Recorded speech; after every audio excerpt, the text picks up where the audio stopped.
और अब खबर मध्य प्रदेश से। एमपी में न्यूनतम समर्थन मूल्य पर सोयाबीन खरीदेगा केंद्र। केंद्रीय कृषि मंत्री शिवराज सिंह चौहान ने इसकी जानकारी दी है।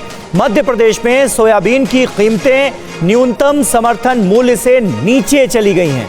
शिवराज ने बताया है कि मध्य प्रदेश सरकार से खरीद का प्रस्ताव मिला था, जिसे मंजूरी दे दी गई।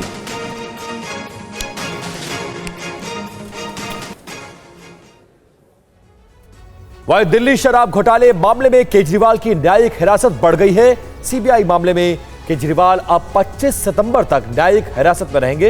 ये रिपोर्ट दिखाते हैं।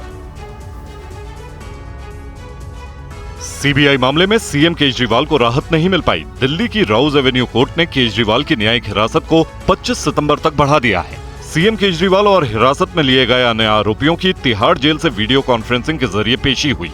इसी मामले में आरोपी और आप विधायक दुर्गेश पाठक को कोर्ट ने 1 लाख रुपए के बॉन्ड पर जमानत दे दी है। सीबीआई की सप्लीमेंट्री चार्जशीट दायर होने के बाद कोर्ट के समन पर वे अदालत में पेश हुए थे। दरअसल सीबीआई ने सीएम केजरीवाल, दुर्गेश पाठक, विनोद चौहान, आशीष माथुर और शरत रेड्डी के खिलाफ supplementary chargesheet Rouse Avenue court में पेश की थी। 3 सितंबर को कोर्ट ने चार्जशीट पर संज्ञान लिया। कोर्ट ने सभी आरोपियों को आज यानी 11 सितंबर तक कोर्ट में पेश होकर जवाब दाखिल करने के लिए कहा था। सुनवाई के बाद केजरीवाल की न्यायिक हिरासत को 25 सितंबर तक बढ़ा दिया गया। सीबीआई केस में गिरफ्तारी के खिलाफ केजरीवाल ने सुप्रीम कोर्ट में भी याचिका लगाई। 5 सितंबर को इस मामले में सुनवाई के बाद फैसला सुरक्षित रख लिया गया, तो ईडी मामले में केजरीवाल को सुप्रीम कोर्ट से जमानत मिल चुकी है।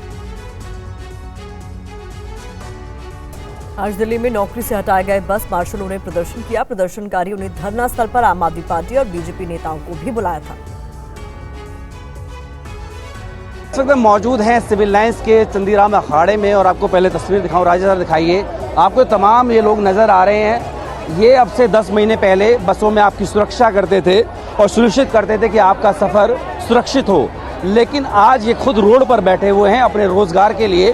हुआ यूँ कि अक्टूबर 2023 में एक फैसला लिया जाता है और कहा जाता है कि 10,700 के जो सिविल डिफेंस वॉलंटियर्स हैं, जो बस मार्शल का काम करते थे, इनकी जगह होमगार्ड की भर्ती होगी और वो जगह लेंगे। कहा गया कि इनको भी अगर ये क्वालिफाई होते हैं तो इनको भी जगह दी जाएगी बस मार्शल में एक होमगार्ड के तौर पर। लेकिन लोगों का कहना है कि 10 महीने बीत गए, रोजगार है नहीं और लगातार सड़कों पर उतर रहे थे। अपनी मांग को लेकर के सभी दलों के पास गए, चाहे वो बीजेपी की बात करूं या मैं आम आदमी पार्टी की बात करूं, लेकिन समाधान नहीं निकला। तो पहली बार ये विकल्प अपनाया गया, क्यों ना दोनों दलों के नेताओं को एक साथ बुला लिया जाए और उनके साथ में बात करें कि आखिर अगर कमी है तो कहाँ है, मामला रुका है तो कहाँ रुका हुआ है। इसको लेकर के आम आदमी पार्टी के नेता भी आए, बीजेपी वालों का इंतज़ार करते रहे, लेकिन बड़ी बात यही है कि लोगों का इंतज़ार यहाँ पर अभी भी थम नहीं रहा। उत्तराखंड के हल्द्वानी में अतिक्रमण को लेकर राज्य सरकार को सुप्रीम कोर्ट ने निर्देश दिया है। 2 महीने में ठोस प्रस्ताव कोर्ट में रखने के लिए कहा गया है। प्रभावित लोगों के पुनर्वास पर विचार के भी निर्देश दिए गए हैं। सरकार ने सुनवाई के दौरान कहा कि करीब 4,500 परिवारों की पहचान की गई है। पुनर्वास नीति पर विचार किया जा रहा है। इसके लिए अभी तक 40 हेक्टेयर भूमि की पहचान भी कर ली गई है। इस पूरे मामले पर और ज्यादा जानकारी के लिए हमारे साथ जुड़ गए टीवी 9 भारतवर्ष संवाददाता पीयूष। पीयूष, क्या कुछ और सरकार की तरफ से कहा गया था जिस पर सुप्रीम कोर्ट ने टिप्पणी दी है?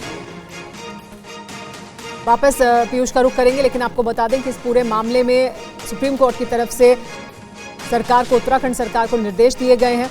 अतिक्रमण को लेकर राज्य सरकार को सुप्रीम कोर्ट ने निर्देश दिया है। 2 महीने में ठोस प्रस्ताव कोर्ट में रखने के लिए कह दिया गया है। प्रभावित लोगों के पुनर्वास पर विचार के भी निर्देश दिए गए हैं कि किस तरह से पुनर्वास किया जाए प्रभावित लोगों का। हमारे साथ पीयूष जुड़ गए एक बार फिर।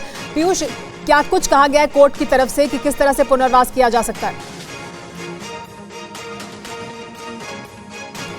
पीयूष, आपको आवाज मिल रही है?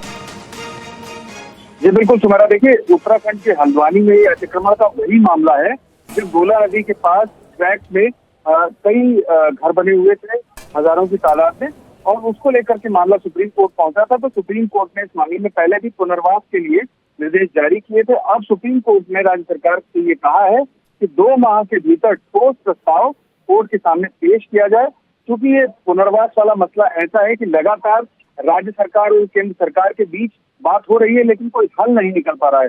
और आज राज्य सरकार ने ये स्पष्ट कर दिया कि उसकी केंद्र सरकार से बात हो गई है और अब वो आगे स्पष्ट नीति सुप्रीम कोर्ट के समक्ष पेश करेगा, जिसके मद्देनजर सुप्रीम कोर्ट ने 2 माह का वक्त उत्तराखंड सरकार को दिया है। जी, बहुत शुक्रिया पीयूष इस तमाम जानकारी के लिए।